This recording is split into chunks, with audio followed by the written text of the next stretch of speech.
Qué alegría saludarte. Te damos la bienvenida al año 2026. Feliz año para cada uno de ustedes. Te habla tu amigo Luis Fernando Manrique y gracias por estar conectados con Sun TV y tu programa Cómo Vivir la Vida, con claves para la felicidad diaria. Transmitiendo aquí desde los estudios de Sun TV en la ciudad de Fresno, California. El tema de hoy lo he titulado Consejos para quien desea casarse. Consejos para quien desea casarse. En los últimos 20 años, diversos estudios han señalado un fenómeno alarmante. Cerca del 45% de los matrimonios en América Latina termina en separación durante los primeros 10 años de vida conyugal. Bueno, eso dice el Instituto Latinoamericano de Estudios de la Familia y son datos del año 2023. Simultáneamente, informes sociológicos recientes muestran que cada año aumenta el número de personas que desean casarse, pero disminuye el número de parejas que llegan al matrimonio con preparación emocional, espiritual y relacional adecuada. Mira la contradicción. Mucho deseo de casarse, pero poca preparación previa. Como resultado, pues suele haber dolor, rupturas, desilusión, heridas que podrían haberse evitado con decisiones más sabias. El matrimonio no es únicamente la culminación de un sueño romántico, la unión de dos cuerpos a través de la sexualidad o la celebración de un evento. No. La Biblia muestra que el matrimonio es una unión sagrada, diseñada por Dios para reflejar su amor, su fidelidad y su carácter. Antes de iniciar a comentar todos los detalles acerca de este tema, es necesario detenernos a reflexionar y preguntarnos con honestidad. Pregúntate tú mismo, ¿estoy preparado para unirme con alguien para toda la vida? ¿Para amarlo o amarla de esa manera sana y madura? ¿Estoy escogiendo con sabiduría a esa persona? ¿Estoy construyendo los cimientos adecuados? ¿Estoy permitiendo que Dios dirija mis pasos? Bueno, pues en el tema de hoy quiero tocar 3 aspectos fundamentales sobre esto. Número 1, entender que el matrimonio es hasta que la muerte los separe. Número 2, cómo prepararse para el matrimonio. Y número 3, qué buscar en una pareja. Así que descubriremos los aspectos esenciales que pueden transformar el futuro de aquellos que anhelan algo lindo, y es tener un hogar sólido y un hogar bendecido. Miremos el primer aspecto, hasta que la muerte los separe. Aunque la frase exacta, hasta que la muerte los separe, no aparece así tal cual en la Biblia, el concepto sí es bíblico. Jesús, citando Génesis capítulo 2, el versículo 24, y esto lo hace en Mateo 19, 5 al 6, declaró lo siguiente. Vamos a mirarlo. Mateo, el capítulo 19, el versículo 5 al 6. Dice Dios en su palabra. Escuchen. Mateo 19, 5 al 6. Y dijo, por esto el hombre dejará a su padre y a su madre y se unirá a su mujer y los dos serán una sola carne. Estas palabras Jesús las toma de Génesis 2:24. Y luego dice el 6, así que ya no son más dos, sino una sola carne. Por tanto, lo que Dios juntó, no lo separe el hombre. Jesús enseña que el matrimonio es una unión divina e indisoluble, diseñada para permanecer. Aunque Jesús no menciona explícitamente la muerte en este texto, afirma que el matrimonio no debe ser separado por decisiones humanas. No podemos divorciarnos por cualquier motivo, por cualquier razón. Por otro lado, también la Biblia declara que este pacto es hasta que la muerte los separe. Y vamos a mirar ese texto. Primera de Corintios, capítulo 7, el versículo 39. Primera de Corintios, capítulo 7, el versículo 39. Dice Dios en su palabra. Primera de Corintios 7, 39. La mujer casada está ligada por la ley mientras su marido vive, pero si su marido muriere, libre es para casarse con quien quiera, con tal que sea en el Señor. Si ustedes notan, el matrimonio es un lazo legal y espiritual que permanece hasta la muerte, según este versículo. Solo con la muerte puede disolverse. Así que ya ha quedado claro este primer punto. Quiero entrar ahora al segundo punto. ¿Cómo prepararse para el matrimonio? Bueno, en primer lugar, orar. Sí, un elemento que frecuentemente es olvidado cuando se piensa en esto de iniciar un hogar, pero que es absolutamente esencial. Es buscar la guía de Dios mediante la oración, no solo para cultivar un carácter que honre al Señor, sino también para discernir a la persona correcta con quien queremos formar un hogar. Orar por la persona adecuada para contraer matrimonio es fundamental. El matrimonio afecta el destino espiritual, emocional, familiar, toda nuestra vida, aún ministerial de una persona, si es que quiere servir al Señor. Por eso escoger el compañero de toda la vida nunca puede reducirse a una emoción momentánea, a una atracción superficial. La oración abre el corazón para ver más allá de lo visible, para discernir la realidad del carácter, la compatibilidad espiritual. La Escritura enseña que Dios se interesa profundamente en nuestras relaciones y que está dispuesto a ayudarnos en todo. Miren cómo lo dice Proverbios capítulo 3, el versículo 6. Proverbios 3, 6. Dice Dios en su palabra: reconócelo en todos tus caminos y Él enderezará tus veredas. Debemos consultar a Dios todo y máxime, pues, esta decisión tan trascendental. Quiero decirles que este es mi caso. Yo oré 6 meses por la que actualmente es mi esposa. Durante esos 6 meses, ella solamente me atraía y ella tampoco sabía que yo existía. Yo simplemente la veía a la distancia, pero durante esos 6 meses de oración, continuamente, día tras día, tomé esa comunión con Dios y luego decidí hablarle por primera vez. Pero fueron 6 meses de orar antes de hablarle la primera vez. Hoy puedo contarles que soy un hombre con un matrimonio muy feliz de 29 años, que amo profundamente a mi esposa, que quiero envejecer a su lado y quiero disfrutar con ella de la eternidad. Dios respondió mis plegarias. Así que debemos orar porque solo Dios conoce el corazón y no solo eso, conoce el futuro. Los seres humanos pueden ver lo externo, pero Dios ve el corazón. Eso es lo que dice 1 Samuel 16, 7. Esto incluye las intenciones, las prioridades, incluso las heridas internas que pueda tener la persona con la que me voy a alcanzar y cómo eso puede afectar el futuro de la relación o del matrimonio. Además, solo Dios conoce, pues, cuál será el cónyuge que me va a edificar, que me va a ayudar a fortalecerme, que va a complementar la misión para mi vida. Debemos orar porque la oración prepara el corazón para recibir a la persona correcta. Orar no es solo pedir, también es ser transformado. Cuando alguien ora por su futuro cónyuge, Dios trabaja simultáneamente en 2 direcciones. Uno, prepara tu carácter, modelándolo con paciencia, con humildad, con templanza, con pureza, con responsabilidad para el matrimonio. Pero número 2, también prepara el corazón de la otra persona, de modo que ambos lleguen al encuentro en el tiempo de Dios y con la madurez necesaria. Debemos orar para escoger de acuerdo a la voluntad de Dios y no a la nuestra. La Biblia nos advierte que unirse en yugo desigual puede generar dolor, conflictos espirituales y la pérdida del propósito divino, de ese propósito que Dios tiene para tu vida. Quiero que vayan conmigo a un texto extraordinario, específicamente para aquellos que quieren casarse, que es 2 Corintios, el capítulo 6, el versículo 14 al 15. 2 Corintios 6, versículo 14 al 15. Dice Dios en su palabra: no os unáis en yugo desigual con los incrédulos, porque ¿qué compañerismo tiene la injusticia con la justicia con la injusticia? ¿Y qué comunión la luz con las tinieblas? ¿Y qué concordia Cristo con Belial? ¿O qué parte el creyente con el incrédulo? Miren, este pasaje enseña que la unión entre 2 personas es tan profunda que los fundamentos deben coincidir. ¿Qué deben coincidir? La fe, los valores, la vida espiritual. Así que orar por la persona adecuada alinea tu corazón con los principios de Dios y ayuda a evitar decisiones impulsivas, basadas únicamente en emociones pasajeras. En segundo lugar, conoce los valores fundamentales que debe tener un matrimonio exitoso. Se trata de que tú revises cuáles son esos valores bíblicos y estar dispuestos a ponerlos en práctica en la relación matrimonial y aún desde antes en el noviazgo. En caso de no tenerlos, pues mediante la oración y la práctica constante, adquirir esos valores. Voy a compartirles varios valores, por lo menos 7, hay muchos más. Valor número 1 que quiero compartir, el respeto. Mire, el respeto mutuo es un lenguaje del amor dentro del matrimonio. Sin respeto el amor se destruye.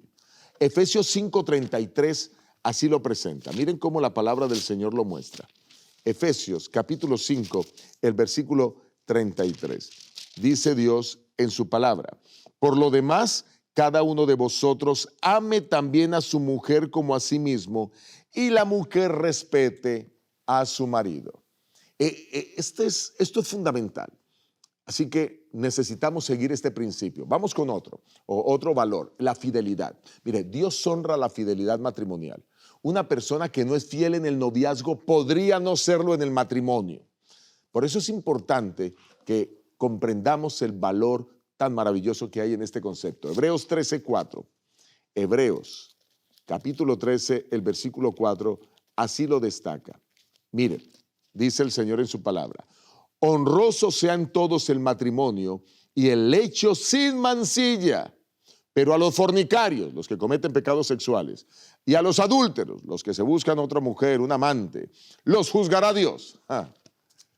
Noten ustedes cuán importante es el tema de fidelidad, y es tanto para hombres como para mujeres. Un tercer valor, dominio propio. Alguien sin dominio propio hablará sin pensar, hablará con ira, gritará, herirá con sus palabras, con su tono de voz, será impulsivo, será inestable, generando dolor a su cónyuge. Por otro lado, se dejará llevar por sus caprichos, sus deseos, comprará por impulso, adquiriendo deudas innecesarias, hundirá a la familia en graves problemas financieros. Qué importante es el dominio propio. Miremos cómo la palabra del Señor lo muestra en Segunda de Pedro, el capítulo 1, el versículo 5 al 7. Segunda de Pedro 1, 5 al 7. Dice Dios en su palabra: vosotros también, poniendo toda diligencia, por esto mismo, añade a vuestra fe virtud, a la virtud conocimiento, al conocimiento dominio propio, y algo que voy a tocar ahora, y al dominio propio paciencia, y a la paciencia piedad. Dominio propio es tener control sobre nuestras emociones. De paso, el diccionario define que madurez es control sobre las emociones. Ahora hablemos de ese cuarto valor, la paciencia. Toda relación sana requiere paciencia para aceptar diferencias, tolerar defectos, soportar reclamos, callar frente a la crítica, etcétera, etcétera, etcétera. La paciencia es fundamental, ya lo vimos, ahí está en la Biblia. Quinto valor, humildad. Y esa humildad implica también la capacidad para pedir perdón y para perdonar. La humildad implica escuchar, ceder, crecer juntos. Por otro lado, en el matrimonio no sobreviven los que nunca fallan, sino los que saben perdonar como Cristo perdonó. Es que si siguiéramos los consejos de la Biblia está llena de estos consejos prácticos. Por esto, todos los que están viendo este video, te invito para que leas la Biblia, hagas de ello tu prioridad cada día, aprende de ella y pon en práctica esos consejos. Colosenses capítulo 3, mire, Colosenses capítulo 3, versículos 12 y 13.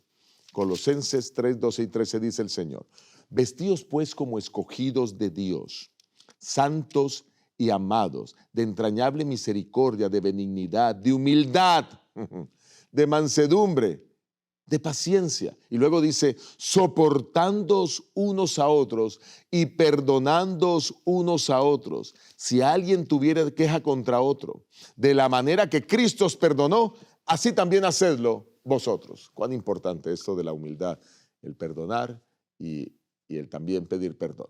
La honestidad como sexto valor que quiero destacar. Dios aborrece la mentira. La confianza en el hogar se destruye cuando hay mentira, pero crece la confianza cuando hay transparencia. Proverbios 12:22. Proverbios 12:22. Dice el Señor en su palabra. Proverbios 12:22. Mire. Aquí está: los labios mentirosos son abominación a Jehová, pero los que hacen verdad son su contentamiento. Dios abomina a los mentirosos, pero se alegra con los que dicen la verdad. Miremos el séptimo valor, responsabilidad. El matrimonio exige responsabilidad en todos los aspectos, pero también especialmente responsabilidad financiera. Pero responsabilidad emocional también, control de las emociones, responsabilidad espiritual, asumir el papel para liderar los procesos espirituales en casa, responsabilidad práctica, el estar organizando, teniendo todas las cosas dentro de casa de la mejor manera para evitar el conflicto. En lo financiero, por ejemplo, Jesús enseña la importancia de calcular, de planificar, de evaluar antes de actuar. Lucas capítulo 14, versículo 28. Miremos ese texto tan maravilloso. Lucas 14, 28. Dice Dios en su palabra. Aquí está, Lucas 14, 28. Porque ¿quién de vosotros, queriendo edificar una torre, no se sienta primero y calcula los gastos, a ver si tiene lo que necesita para acabarla? Todo proyecto que te propongas en la vida necesita seguir este principio. Miren, necesitamos adquirir nuevos hábitos. El carácter no se forja con grandes gestas, sino en hábitos pequeños que se forman con la práctica y que a la postre este conjunto de hábitos definen el carácter. Voy a hablar también de que en esta preparación es importante desarrollar estos hábitos. El hábito de la comunicación. Una comunicación abierta y respetuosa. Mira, aprende a expresar pensamientos y sentimientos con claridad, sin gritar, sin herir, sin manipular. Así que expresa tus ideas, pero desarrolla más el hábito de escuchar antes que el hábito de hablar. Escuchar activamente significa prestar atención sin interrumpir, sin juzgar, sin preparar una respuesta mientras el otro habla. Es escuchar atentamente. El hábito de resolver conflictos, y especialmente con madurez. Evita huir a los conflictos o ignorarlos o acumular el enojo en tu corazón. Esto va a destruir tu relación futura. Debes enfrentar las diferencias con calma, buscar acuerdos y soluciones. El hábito de pedir perdón, aunque ya lo cité arriba en el valor de la humildad, este es un hábito que tiene que tomar fuerza en tu vida. Y pedir perdón sinceramente, reconocer los errores sin justificarlos, sin excusa, simplemente decir perdona porque te grité, perdona porque te dije esta mala palabra, perdona porque me enojé sin necesidad. El matrimonio saludable es un matrimonio de dos buenos perdonadores. El quinto hábito, el hábito de no guardar lista de errores, no estar recordando el pasado. El perdón, ya dijimos, libera, sana, pero no tienes por qué estar recordando errores del pasado. Esto hace mucho daño. El sexto hábito, pues hábitos financieros, saber ahorrar, evitar las deudas, hacer presupuesto, ser transparente con el dinero. Cuando lleguen al matrimonio, aquí no hay secretos, cada uno debe saber todo acerca del otro. Un hábito más, el hábito de servir y de ayudar. Miren, un matrimonio exitoso que se construye con personas que sirven, no con personas que exigen. Sírvanse el uno al otro, ayúdense el uno al otro y hagan equipos para ayudar a los demás. El hábito de invertir tiempo de calidad en la relación.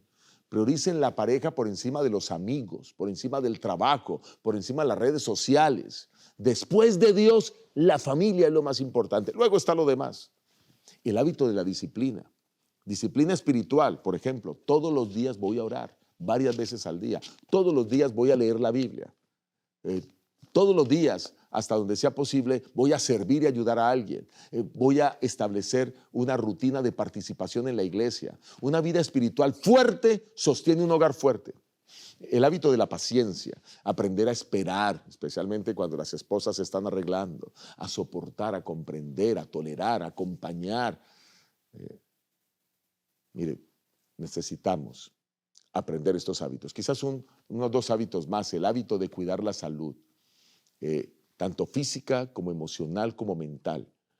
Quien no está bien consigo mismo no puede estar bien con su pareja. Hay que cuidar la salud, cuidar también lo que vemos, cómo hacemos las cosas. El hábito de la gratitud diaria. Mira, todos los días debemos expresarle a nuestro cónyuge las cosas buenas que hace, porque estamos agradecidos, no solo a ser agradecidos con Dios, sino con nuestro cónyuge, agradecer por los pequeños y por los grandes detalles, reconocer los esfuerzos, evitar enfocarse en lo negativo. Y así podría seguir hablando muchos más hábitos, como el expresar cariño o afecto. El amor necesita demostrarse con palabras, pero también con acciones. El orden en la vida diaria, ese es un hábito. Comienza por tender la cama cada mañana. Pon en orden tus responsabilidades, tus prioridades. Cuando tomes una decisión, en fin, tantos hábitos, ¿verdad?, que nosotros podemos mantener, pero quiero animarte. Y quizás el último que quiero destacar, el hábito de buscar consejo. Mira, debes estar dispuesto a recibir orientación de consejeros, de mentores, pastores, parejas maduras con matrimonios exitosos. Todo eso va a ser fundamental. Quizás permíteme hacer algunas aplicaciones prácticas aquí. Una buena cosa que podrías hacer es crear una lista personal de tus fortalezas y debilidades. Sé honesto contigo mismo. Pídele a un mentor espiritual que revise la lista contigo. Y eso va a ayudarte. Comienza a desarrollar las disciplinas espirituales. Por ejemplo, dedica 10 a 15 minutos diarios a la reflexión bíblica en la mañana. Eso es lo primero que yo hago cada mañana en mi vida. Después de orar, besar a mi esposa, lo siguiente que hago es abrir la Biblia. Registra tus pensamientos. Puedes llevar incluso un diario espiritual. Pide al Señor que te ayude a transformar tu carácter. Desarrolla hábitos de amor, como por ejemplo, y de servicio, como elige un día a la semana para ir a prestar servicio social, comunitario, voluntario. Escribe notas de aliento a personas que tienen necesidad. Visita a una persona en el hospital, visita a una persona en un ancianato, quizás a niños en orfanatos. Dona tiempo, dona dinero. Necesitas formar el músculo fuerte del servicio antes de entrar en una relación con otra persona. Eso te va a preparar. Construye tu proyecto personal. Define tu visión de vida. ¿Qué quieres en la vida? ¿Cómo tú quieres aportar al matrimonio? Escribe esas cosas. Eso te va a ayudar a pensar y luego ponlas en práctica. Escribe, ¿cuál es mi llamado? ¿Qué voy a hacer ahora para servir a Dios cuando me case? ¿Cuáles son mis metas personales que debo alcanzar antes de casarme? ¿Qué cosas voy a corregir antes de casarme? ¿Qué defectos voy a superar antes de casarme? Y luego comparte esa visión con una persona que pueda ayudarte, un mentor, un amigo sabio.